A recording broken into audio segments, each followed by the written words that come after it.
The Tuskegee Airmen were the first black military aviators in the U.S. Army Air Corps, AAC, a precursor of the United States Air Force, trained at the Tuskegee Army Air Field in Alabama. They flew more than 15,000 individual sorties in Europe and North Africa during World War II. Their impressive performance earned them more than 150 distinguished flying crosses and helped encourage the eventual integration of the United States Armed Forces. Segregation in the Armed Forces. During the 1920s and 30s, the exploits of the record-setting pilots like Charles Lindbergh and Amelia Earhart had captivated the nation, and thousands of young men and women clamored to follow in their footsteps. But young African Americans who aspired to become pilots met with significant obstacles, starting with the widespread racist belief that black people could not learn to fly or operate sophisticated aircraft. In 1938, with Europe teetering on the brink of another Great War, President Franklin D. Roosevelt announced he would expand the civilian pilot training program in the United States. At the time, racial segregation remained the rule in the U.S. Armed Forces, as well as much of the country. Much of the military establishment, particularly in the South, believed black soldiers were inferior to whites and performed relatively poorly in combat. But the AAC began ramping up its training program. Black newspapers like the Chicago Defender and the Pittsburgh Courier joined civil rights groups like the NAACP in arguing that black Americans be included. The Tuskegee Experiment. In September 1940, Roosevelt's White House responded to such lobbying campaigns by announcing that the AAC would soon begin training back black pilots. For the training site, the War Department chose the Tuskegee Army Air Field in Tuskegee, Alabama, then under construction, home to the prestigious Tuskegee Institute founded by Booker T. Washington. It was located in the heart of the Jim Crow South. The program's trainees, nearly all of them college graduates or undergraduates, came from all over the country. In addition to some 1,000 pilots, the Tuskegee program trained nearly 14,000 navigators, bombarders, instructors, aircraft and engine mechanics, control tower operators, and other maintenance and support staff. Benjamin O. Davis, Jr. Among the 13 members of the first class of aviation cadets in 1941 was Benjamin O. Davis, Jr., a graduate of West Point and the son of Brigadier General Benjamin O. Davis, one of two black officers other than chaplains in the entire U.S. military. The Tuskegee Experiment took a great leap forward in April 1941 thanks to the visit by Eleanor Roosevelt to the airfield. Charles Chief Anderson, then the chief flight instructor in the program, took the First Lady on an aerial tour, and photos and film of that flight helped publicize the program. Service in World War II. In April 1942, the Tuskegee trained 99th Pursuit Squadron deployed to North Africa, which the Allies had occupied. In North Africa and then Sicily, they flew missions in second-hand P-40 planes, which were slower and more difficult to maneuver than their German counterparts. After the commander of the 99th Assigned Fighter Group complained about the squadron's performance, Davis had to defend his men before a War Department committee. Rather than being shipped home, the 99th was moved to Italy, where they served alongside the white pilots of the 79th Fighter Group. In early 1944, pilots from the 99th shot down 12 German fighters in 2 days, going some distance towards proving themselves in combat. In February 1944, the 100th 301st and the 302nd Fighter Squadrons arrived in Italy together with the 99th.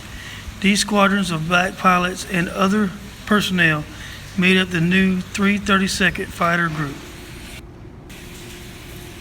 After this transfer, the pilots of the 332nd began flying P-51 Mustangs to escort the heavy bombers of the 15th Air Force during raids deep into enemy territory.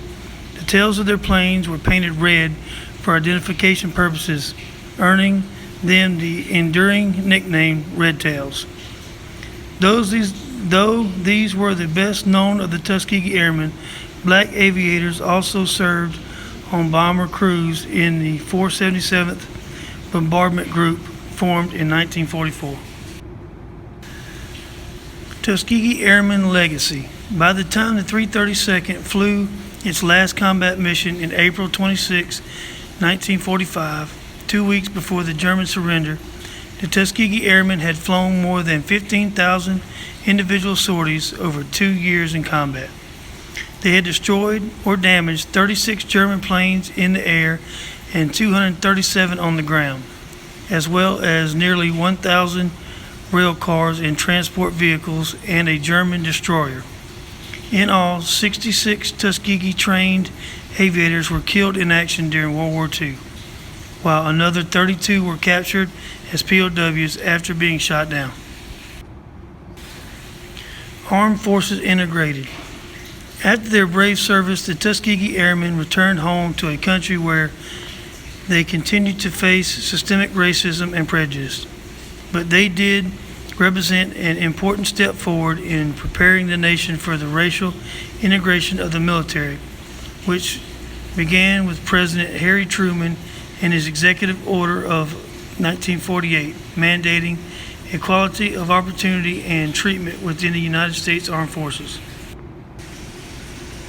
A number of the original Tuskegee Airmen would go on to longer careers in the military, including Davis, who would become the first black general in the new United States Air Force. General George S. Spanky Roberts, who became the first black commander of a racially integrated Air Force unit before retiring as a colonel, and Daniel Chappie James Jr., who would become the nation's first black four-star general in 1975. More than 300 of the original Tuskegee Airmen were on hand to receive the Congressional Gold Medal from President George W. Bush in 2007. 2 years later, the surviving Tuskegee trained pilots and support crew were invited to attend the inauguration of the nation's first African American president, Barack Obama, who once wrote that his career in public service was made possible by the path heroes like the Tuskegee Airmen trailblazed.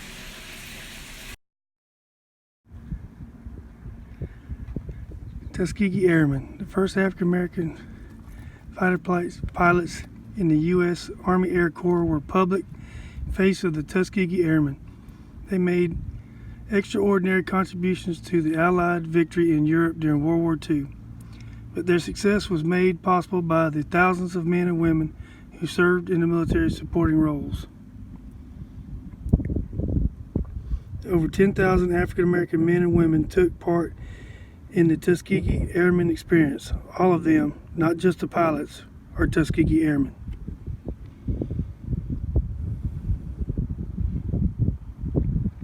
Support personnel included flight instructors, radio technicians, mechanics, air traffic controllers, air armorers, administrative staff, weather forecasters, communication specialists, parachute riggers, gunners, electricians, firefighters, supply technicians, medical staff, transportation personnel, laboratory assistants, cooks, musicians, and photographers.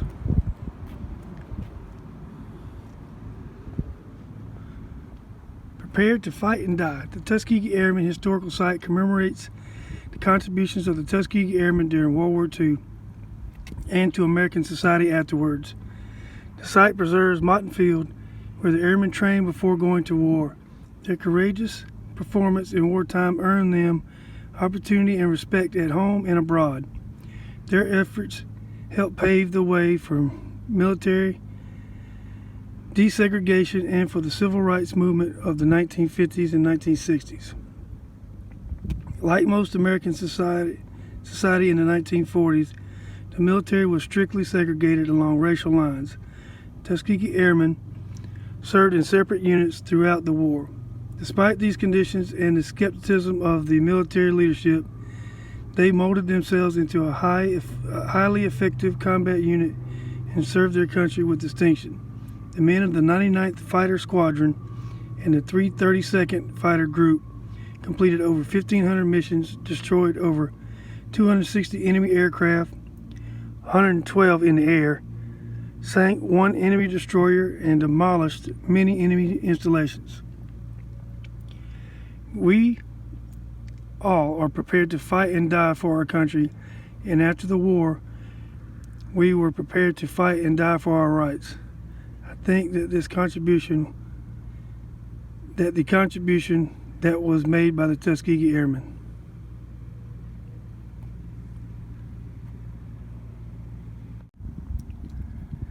They came to Tuskegee. Young African American men came to Tuskegee from all over the nation to train as military pilots. They became the primary flight training here at Tuskegee Institute's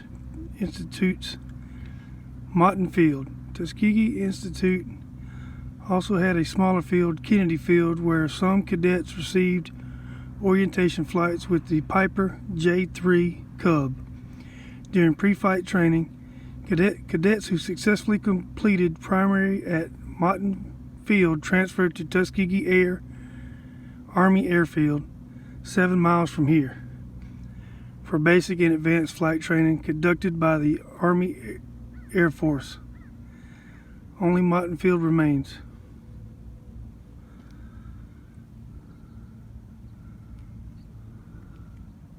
That shows where Moton Field was.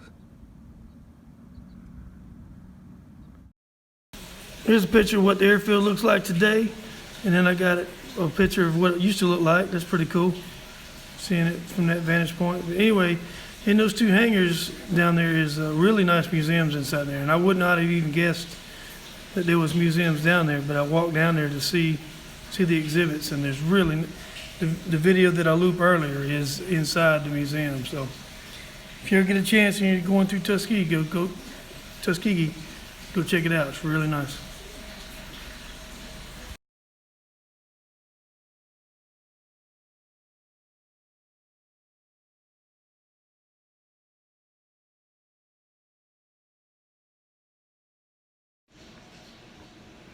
Sorry about all the repetitiveness in the video. I just repeated several video footages I had just so I could get the whole narration in there, but I wanted to get the whole story told. But it's a really nice museum in Tuskegee to the Tuskegee Airmen. So if you ever get a chance, get down there and check it out.